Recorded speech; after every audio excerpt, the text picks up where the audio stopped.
Buongiorno. First of all, allow me to honor and acknowledge the presence of all the distinguished guests in this meeting. Allow me to mention the Honorable Ambassador Virgilio Reyes of the Philippines, Madame Marie Reyes, who made this event possible, our distinguished panel members from Italy, Philippine representatives and guests who are joining us now, a special mention to Ms. Celia Ulumba of the Philippine Textile Research Institute, whom I greatly admire and respect as a partner in the textile industry. And last but not least, greetings to Professor Enrico Bonaguro, my very dear friend, who even though is miles away from where I am, remain very close to my heart. My name is Matthew Chuck Lazaro, and I send you all warm greetings from the Philippines. Please accept my sincerest apologies for not being able to be there personally. My reasons are both personal and business. Nonetheless, it is an honor to be able to be part of this meeting. Briefly, our company, Asia Textile Mills, is a textile manufacturing firm in the Philippines with weaving and dyeing finishing facilities. Although it took a while, we just revived our yarn spinning factory for the sole production of the abaca yarns. Our main production specializes in the manufacturing of textured polyester and blended woven fabrics. These supply to the uniform market in the Philippines. Our company has exported our fabrics worldwide, including countries here in Europe like France, Germany, and even Italy. When the textile industry evolved from ordinary fabrics to specialty or purpose materials, we started producing such technical textiles to be able to cope up with the competition and also survive in the business. Since the Philippines is also abundant in various fibers such as pineapple, banana, and abaca, we have recently developed the first abaca blend fabrics, which I know were transformed into beautiful fashion clothing by the ISD Napoli team led by Professor Enrico. The development of these Philippine abaca blend fabrics produced in our mill may be, and I pray, will be our next bet for the next evolution on eco-textile materials. I'd like to add that the Asiatex abaca fabric is a result of extensive research and development by Asia Textile Mills Inc.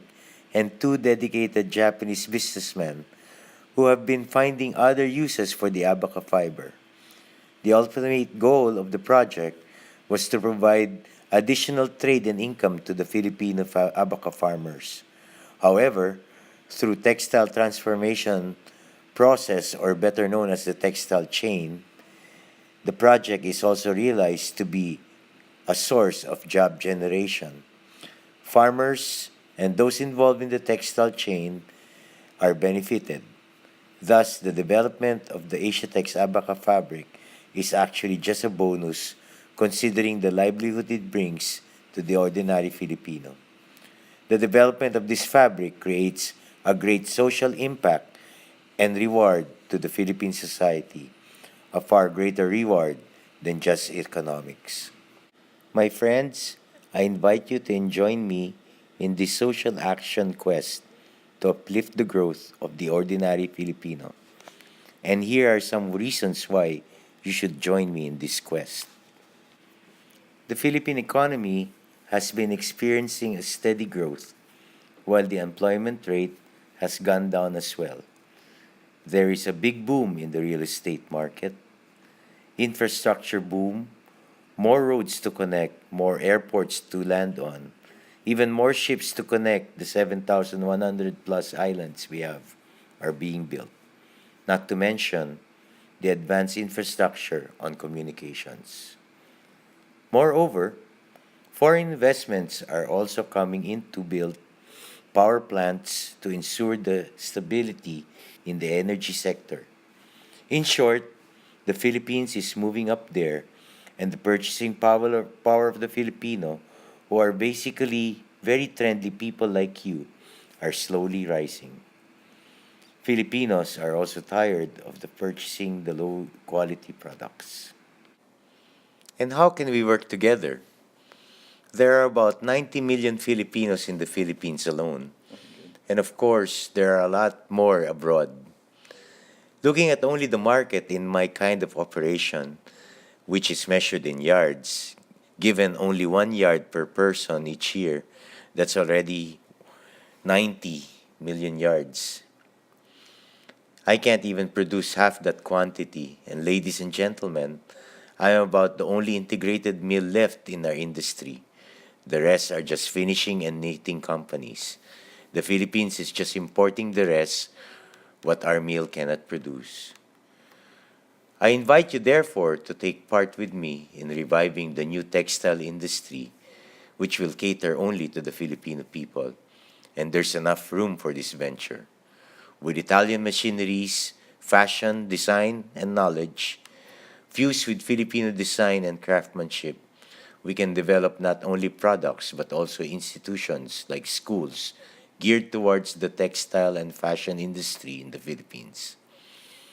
For a start, my company, in its 14-hectare property, has the vision to developing a fashion economic zone that will house such a master plan.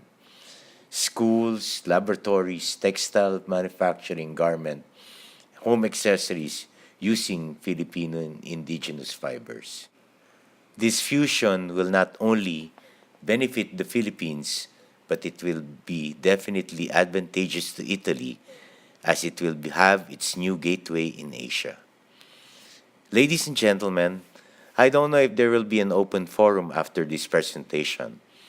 Nevertheless, I am more than willing to entertain your queries. Before I end this talk, let me just take this opportunity to thank Miss Marie for inviting me to join you in this very memorable event. It has been a big pleasure for me to be meeting with great people and a great nation, Italy. Let me just conclude my talk by saying to all of you my thoughts about textiles. I have been in this business for the past 30 years and have come to appreciate the importance of textiles. Textile is a necessity. Textile is part of everybody's life. You see and feel textiles everywhere. Ladies and gentlemen, I have come to the conclusion that textile is the most important thing in this world. Textile is even more important than money. And why is textile more important than money? It is because you can leave home without money, but you cannot leave home without textiles.